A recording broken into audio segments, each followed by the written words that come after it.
One of the most important pieces of my equipment is the plummet. I use a size 20 gram plummet to plumb the depth.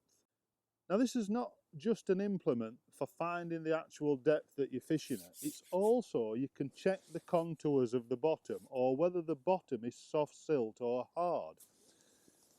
Now if I just drop the plummet in straight in front of me here, you can see that I can pick the plummet off the bottom easily. So I know that right just there where I'm dropping the plummet in, the bottom's hard. It's not pulling the elastic from the end of the pole. The plummet's not getting wedged in the bottom at all.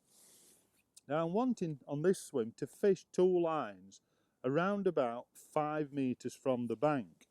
So when I shove out to 5-6 metres and drop the actual plummet in, when I drop it in to the left hand side, the bottom here is much softer.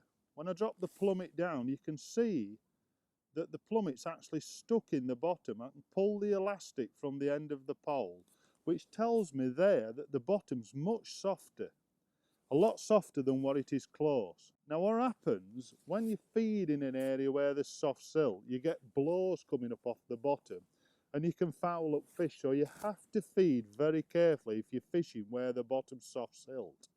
You can see how much that's locking the plummet on the bottom. I've really got to pull it out of the silt. Now you'll find this on most commercials. Now when I swing round to the right hand side, I've got an aerator that I can actually fish to. And I think because the aerator runs and stirs the water, here the bottom's much harder. You can feel that the plummet's not locking in the bottom the same. So I would be drawn to think that that would be the best side to fish in this swim. I would feed both sides, but where the silt is, I would be very, very careful about how much bait I introduce there. I think on the harder bottom, I could feed slightly more aggressive. You can see I can pick that plummet up quite easily. Just going back over to that right-hand side, when you drop that plummet in, you can really feel that the soft bottom is there. So that's just about plumbing.